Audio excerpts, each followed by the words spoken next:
এই বাইরে হ, তুই কই ঢোকস তুই? কিরে তাম্বির, আমি নামাজ পড়তে আইছি, তুই আমার ধাক্কা দিলি কে? তুই কি পাগল হয়ে গেছস? এই লাল পানি খাই আয়া ঢুকতাছস মসজিদে নামাজ পড়ার জন্য? তাতে কি হইছে, নামাজ পড়বো না আমি? এই বেটা, এটা মসজিদ, আল্লাহর ঘর, এটা ফাইজলামি করার জায়গা না। তুই নিজের ইচ্ছা মতো আইবি আর ফাইজলামি করে চলে যাবি? দেখ, ভিতরে খতিব সাহেব হুজুর আছে, তুই কি ভিতরে গিয়ে আমার মান সম্মান খোয়াইবি? এখান থেকে তুই চালু করে চলে যা। আর খতিব সাহেব কিন্তু ভালো করে চেনে তুই আমার কি হস। দেখ ভাই, তুই এখান থেকে চালু করে চলে যা, এখন মুসল্লিরা আসবে নামাজের সময়, এখানে ডিস্টার্ব করিস না। তাতে কি হইছে, আমি আজকে নামাজ পড়বো। আরে তুই তো বুঝতেছিস না আমার কথা। লাল পানি খাই কেউ মসজিদে ঢোকে? যা গোসল করে আয়, তারপরে মসজিদে আসিস, পরে তুই মন ভরে নামাজ পড়িস। শোন ভাই, তোর মুখ থেকে একটা দুর্গন্ধ বের হইতাছে। তুই যদি এই অবস্থা মসজিদে ঢোকস তাহলে তো পুরো মসজিদ গন্ধতে ছড়ায় যাব। তুই বাসা যা গোসল করে তারপর আয়। সমস্যা নেই, আমি আল্লাহর কাছে মাপ চেয়ে নেবো। বের হ, নেশাখোরদের এখানে ঢোকা একেবারে নিষেধ, বুঝতে পারছিস তুই? এটা হলো পবিত্র জায়গা। কিরে দাঁড়াইছিস কে? যা বাড়ি যা, মান সম্মানটা খোয়াইস না আমাদের বংশের। তুই গোসল করে আসিস, তাহলে কেউ বুঝতে পারবে না তুই নেশাখোর।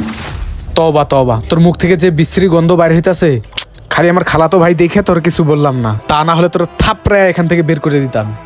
দেখ, দাঁড়ানা থেকে যা যা যা, তোর লেগে আমি নামাজ পড়তে পারলাম যা। না। কোথা থেকে যে ও আসে, আজকে আমার মান সম্মান সব নষ্ট করে ফেলে তো। ইস, মাথা মুথা নষ্ট হয়ে রয়েছে। মামা পিনিকে ধরছে, করে টাকা দে না, মাল নিয়ে আসি। এবার হাত সরাতো, আমি সকাল থেকে মাল খেতে পারি না, আমার মাথা মাথা ঘুরতেছে, কি যে করবো, মাথায় কিছু ঢুকতেছে না। আরে দোস্ত, রাগ করিস কেন? টাকা পয়সা থাকলে তো আমি আগে নিয়ে আসি। আজকে টাকা নেই দেখে তো আমি তোকে বলতেছি। দোস্ত, আজকে একটা ব্যবস্থা কর না, মাথা পুরো হ্যাং হয়ে রয়েছে, মাল খাইতে হবে দোস্ত। তো খাওয়া দেখে তো আমি পথের ফুকরে হয়ে গেছি, আমার কসকে এই পিচ্ছি রে ক, এই পিচ্ছি কি খায় না মাল? এমন ভাব করতেছস মানে আমি তোর কাছ থেকে প্রতিদিন খাই, আমি তো তোকে প্রতিদিন খাওয়াই, আর ওর কথা বলতেছস, ও তো আমাদের কাছ থেকে খাওয়া পড়ে থাকে, বাসা বাড়িতে যাওয়ার কথাই ভুলে গেছে। আচ্ছা ঠিক আছে, আমি ওকে জিজ্ঞেস করতেছি, দেখি ওর কাছে আছে নাকি। ওই বাটা, ওই আছে নাকি? মাথা মুথা পুরো গরম হয়ে রয়েছে, আছে নাকি? তাড়াতাড়ি যেতে হবে। মাথা মুথা গরম হয়ে রয়েছে, আছে কি? কার কাছে টাকা নাই? মাথা কাজ করতেছে না, কি যে করুম। সুবহানাল্লাহ সুবহানাল্লাহ সুবহানাল্লাহ। আল্লাহ, নেশাখোরটা দেখি এখানে। জীবন পাইছি, দাঁড়া ভাই, এদিকে ডলা আয়। আল্লাহ, তওবা তওবা তওবা, ও কি আমার কাছ থেকে নেশা খাওয়ার টাকা চাচ্ছে? এদিক দিয়ে যাওয়া যাবে না। বন্ধু, ওই যে আইতেছে, চালু করে ওর কাছে মাল কেনার টাকা চা। তাম্বির যাইস না ভাই, শোন ভাই, শোন কথা আছে, এদিকে ভাই, এদিকে লক্ষ্মী এদিকে শোন ভাই, একটু কথা আছে, আয় ভাই আয়। বুঝলাম না, আজকে ও আমার মান সম্মান সব নষ্ট করে দিবে। আচ্ছা আইতেছি। আজকে খামো মাল। এই খালতো ভাই, তোর কি লজ্জা শরম বলতে কিছু নাই? আমি একজন মসজিদের হুজুর, আর তুই আমার কাছ থেকে নেশা করার টাকা চাচ্ছিস? আরে ভাই, বন্ধু বান্ধব সামনে আপনি চিলাই কথা আজকে আর জীবনে চাম না। আজকে সকাল থেকে একটাও টান দিই নাই, মাথা পুতা পুরাই নষ্ট। কিছু টাকা দেস না ভাই, তুই তো আর বুঝবি না, মাল না খালি কি হয়। দেস না ভাই, 100 টাকা দিলে হইব। হ ভাই, দেন না ভাই, 100 টাকা হলে হবে। সকাল থেকে ও মাল খায় নাই, আমিও মাল খাই নাই, তাই মালটা পুরো হ্যাঁ রয়েছে। ওই মিয়া চুপ থাকেন, সব আপনার জন্য হয়েছে। ভালো একটা ছেলে নষ্ট হয়ে গেছে, আবার আমাকে ওর ব্যাপারে বলতেছেন। আপনি জানেন আমার ভাইটা আজকে ঠিকই হাফেজি পড়তো, এই আপনার কারণে আমার ভাইটা আজকে পড়ালেখা করতে পারে না। 20 পারা পর্যন্ত হাফেজি পড়েছে, এই আপনার কারণে আজকে সে পড়ালেখা ছেড়ে দিয়ে নেশা করতেছে। মিয়া নিজে খারাপ হয়েছেন, আবার আমার ভাইটারও খারাপ বানাইছেন। আর আপনি জানেন সে বিড়ি সিগারেট খাওয়া শিখছে, উল্টা আর রাস্তাঘাটে এলাকার মেয়েদেরকে ডিস্টার্ব করে। বুঝতে পারছেন? এসব বাজে কাজ শেখানো কি ঠিক হয়েছে? আয় তামির, ফালতু কথা বলবি না ওদের সামনে। আমি কোন মায়েকে টিচিং করছি? এখানে আজে বাজে জ্ঞান দিবি না, টাকা দিলে দিবি, না দিলে নাই। যা তুই আমার সামনে থেকে, তোর টাকা আমার লাগবে না। শোন, তুই একদিন আফসোস করবি, আর মনে রাখবি তুই যে রাস্তাঘাটে মেয়েদেরকে ইফটিজিং করতেছস না, তারাও কারো না কারো বোন। এটাও মনে রাখ, তোর ঘরেও কিন্তু একটা বোন আছে। আর তুই কি বুঝবি? তুই তো একটা নেশাখোর, সারাদিন থাকস নেশাখোরদের সাথে। কি কইলো? আমার বোনের কথা কেন আনলো কে? ওর কত বড় শেষ, আমার বোন নিয়ে কথা বললো। ও আজকে আমার ভাই দেখা, তা না হলে কিন্তু ওরা এখনই মাইটটা দিতাম আমি। সময় থাকতে ভালো হয়ে যা। খাই একটু লতা পাতা, তাই আবার মানুষের কত কথা। আর নয়ন, তোর বোনকে নিয়ে এত কথা বললো, তুই কিছু বললি না কেন? আমার বোনকে নিয়ে কথা বললে ওকে এই জায়গায় ফেলাই পিটাইতাম। বাদ দে তো। না নয়ন, তোর বোনকে নিয়ে কথা বলছে, আমি তো এটা মানতে পারতেছি না। আরে বাদ দিতে এইসব বিষয়। আরে না, তোর কিছু একটা করার দরকার ছিল। দ্রুত থাক, আমি গেলাম গা। আরে কই যাস বেটা, দাঁড়া না। আরে বেটা ওট, এই মাল খাট টাকা আছে? হ্যাঁ, তুই এখানে থাক, আমি মাল নিয়ে আসতেছি এখনই। কিরে জীবন, তুই এগুলো কি মাল আনছস? পাতায় ভরা, ডালে ভরা। তোর আমি 200 টাকা দিছিলাম, তুই দেখি 100 টাকার মাল আনছস। দেখ নন, আমি 200 টাকারই মাল নিয়ে আইছি। কথা কম কর, তোর আমার ভালো করে চিনা আছে। তুমি আমার কচুটা চেনো? এই বেটা তা খরচকা। কিরে জীবন, তুই ধাক্কা দিয়ে ফালাই দিলি কে?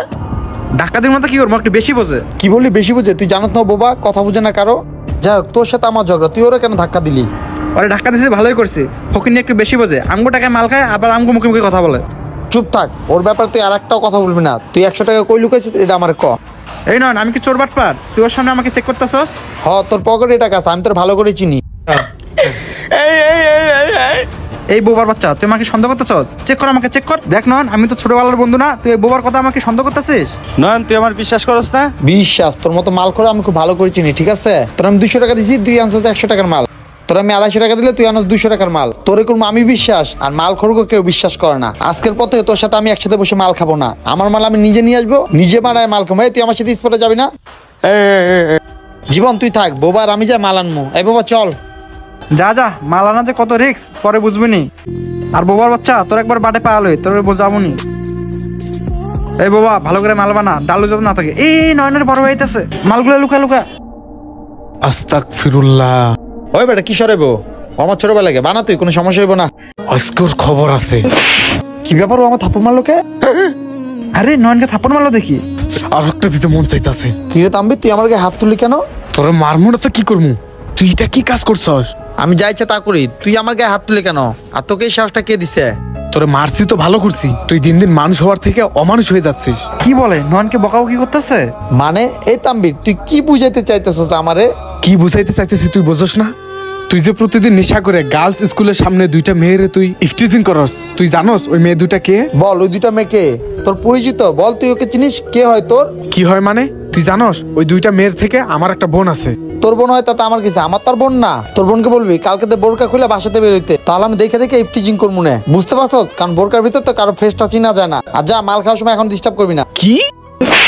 এক তো তুই আমার বোনকে ইফটিজিং করতেছিস, আবার কস আমার বোনকে বাসা থেকে বোরকা ছাড়া বেরোতে। কিন্তু তাম্বির, তুই আবারও হাত তুলে আমার গায়ে ওগোর সামনে। দেখ, তুই এখান থেকে চলে যা, তা না হলে কিন্তু আমি ভুলে যাবো যে তুই আমার ভাই লাগস। আমিও তোর গায়ে হাত তুলে ফেলবো। আর আমি নেশা করি দেখি কি আমি মানুষ না? আর তোর কাছে কোনো প্রমাণ আছে? তুই শুধু শুধু ওগোর সামনে আমার গায়ে হাত তুললি, আমি বলি ইফটিজিং করছি। এখন আর কান্না করে লাভ নাই, তুই শুধু আমার বোনকে ইফটিজিং করস নাই, আমার বোনের সাথে তুই তো নিজের বোনকেও ইফটিজিং করছস। কি নয়নের বোনকে ইফটিজিং করছে নেশা করে? এই তাম্বির, তুই কি বলিস ভাই? আমি কি আমার বোনকে ইফটিজিং করছি? হ্যাঁ, তুই তোর বোনকে ইফটিজিং করছিস, তাও আবার নেশার ঘরে থেকে। হি আল্লাহ, তুই এসব কি করছ ভাই? এই আমি এখন বাসে যাই কেমনে মুখ দেখামো? আমি বলে আমার বোন কি ইফটিজিং করছি? ভাই তুই আমাকে একটা রাস্তা দেখা দে, আমি বাসে যাই কেমনে মুখ দেখাবো আমার ফ্যামিলিতে? খালতো ভাই, আমি বলে আমার নিজের বোন কি ইফটিজিং করছি? তোর আমি হাত ধরে করছি। খালতো ভাই, তুই আমার আবারও মাদ্রাসার লাইনে ঢুকাই দে, আমি আবারও মাদ্রাসার লাইনে পড়াই করবো, আমি নেশা জগৎ ছেড়ে দিব। বুঝছো তো আমি, আপনি চুপচাপ দাঁড়া যাইস না, কিছু একটা বল। আর এই পাপের মাপ আমি কেমনে পাবো? তুই আমার ক ভাই, ক। আল্লাহ। বন্ধুরা, এই জামানায় নেশার জগতে যুব সমাজ ডুবে যাচ্ছে, তাই অবশ্যই আমরা কেউ পারলে তাদেরকে সাহায্য করে ভালো রাস্তায় নিয়ে আসবো, কারণ আল্লাহর পথে চললে কেউ নেশা করবে না। এই ভিডিওটা ভালো লেগে থাকলে অবশ্যই টাইমলাইনে পাঠিয়ে দেবেন। ধন্যবাদ সবাইকে ভিডিও দেখার জন্য। নতুন কেউ থাকলে অবশ্যই আমাদের ফলো করবেন, লাইক শেয়ার কমেন্টস করতে ভুলবেন না।